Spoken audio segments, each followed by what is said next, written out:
Today has been a total fail. What's up everyone? It is a new day here in London. It's actually our last day here in London. Semi of a fail already because we wanted to go to Dover and see the White Cliffs of Dover and the Dover Castle, but we ran out of time before we even got there. We just realized that it's Sunday and the castle closes at 4 and we couldn't get everything we wanted to do, so it didn't make sense to go do that. So today we're gonna go to the Natural History Museum and a few churches and just kind of have more of a relaxing day. Yeah, there were some things that we didn't get to do while we were here, so we're gonna just finish doing those today and then to a new location tomorrow. Guys, look at this view right there.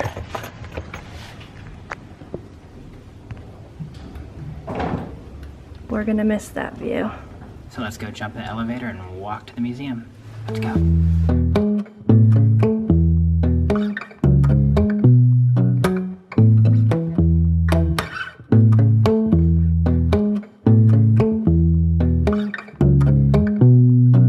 So today has been so much more crowded than we've seen the rest of the week, and I think that our tip if you are planning a trip to London would be to get out of the city on the weekend and do everything that you want in the populated areas during the week, especially because going at places will be less traffic on the weekend because there's no one going to work or anything and commuting.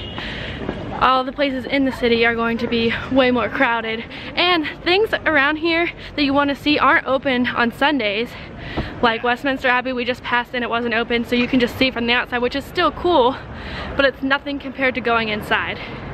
So I'm glad that on Saturday, which was yesterday, that we went and did things outside of the city. And they're still gonna be crowded too, but like the city's gonna be by far in a way more crowded. Yeah, and like going out early and just like getting an early start to your day is really helpful to missing the crowds. Right now it's like unbearably crowded, like you can't walk without touching people. Yeah, and that's also how you get like stuff stolen from you and just lose things in general. So now we are approaching our first destination of the day, the Westminster Cathedral, which is different than the Westminster Abbey. Look at it. Not too far away from it though. It's giant.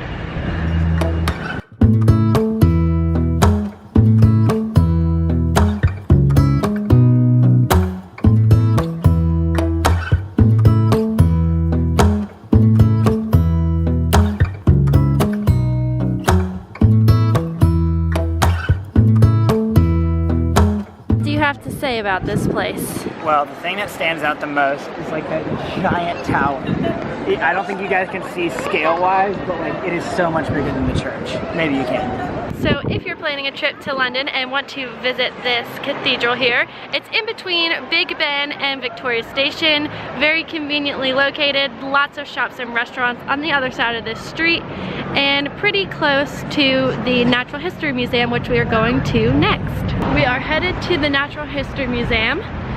Not quite sure what is inside, but it is definitely photogenic from the outside and the inside. Lots of dinosaur bones inside, I believe. And I saw a sign about a whale expo thing. We are finally getting close to the Natural History Museum. It was a very far walk from where we were, so I would definitely recommend probably taking the tube. It was like 3 miles total. Yeah, so pretty far. If you have things to do, take the tube so you can get everything done. We didn't really have that much to do today and we wanted to get some walking in, so that's why we decided to do this. It was a pretty nice walk. It was a different route than when we came the other day. This is right by the Parent Trap House when we did that. We just didn't have time that day to do this because we had to do the Tower of London that day. So now we are back in the same area, but walked a different way and got to see a little bit more of London. Unfortunately, that line was too long for us. Not happening. And we don't seem to care too much about natural history. So we'll just insert some B-roll from outside the Natural History Museum. Let's go.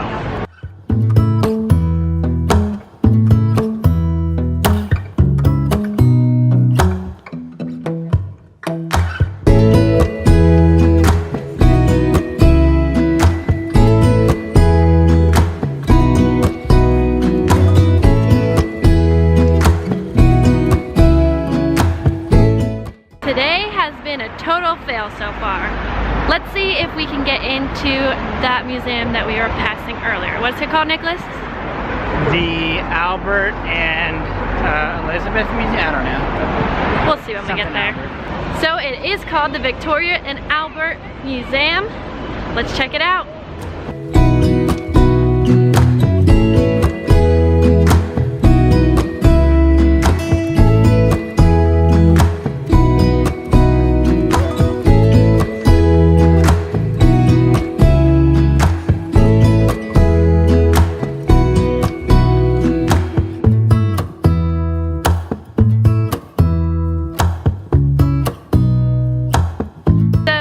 Victoria and Albert Museum. 2 thumbs up. Yeah, 2 thumbs up. It reminded me a lot of the British Museum with the layout. I mean, the stuff inside was obviously completely different and very unique and cool. We didn't get to see nearly everything in this museum. You could spend a whole day in here too, I feel like. Every museum's like giant and like could literally be its own day by itself, but we spent a good hour and a half. And this is a great free thing to do in London. Yeah, in London, almost all of their museums are free, so they can be crowded because you don't have to pay anything, but it's nice that you can go in and they ask you to give a £5 donation, but you don't have to, so. Now we're going to head back to our place, and we are going to take the tube this time so we don't have to walk 3 more miles. All right, we made it back to Westminster. It's a very inconvenient time to be hungry though. It's 3:40, so past lunch, too early for dinner. So we're just gonna go find a snack to hold us over until dinner. Sweet and sour chicken, probably. Probably we'll share something. And then we're gonna try to work out, get some editing done, maybe get in the pool, hang out a little, and then go to dinner, our last dinner in London. Hey, we made the same base. As you can see, we went to the gym and had a nice little workout session. Finally utilized the gym here in the hotel before we leave tomorrow and go to a new city, which we're super excited about. 4-hour train right away. Not excited for that, but hopefully it will go quickly. Yeah, we might see some cool things along the way, and if we do, we'll definitely show you guys. So it's good night for now. We'll see you tomorrow. Bye.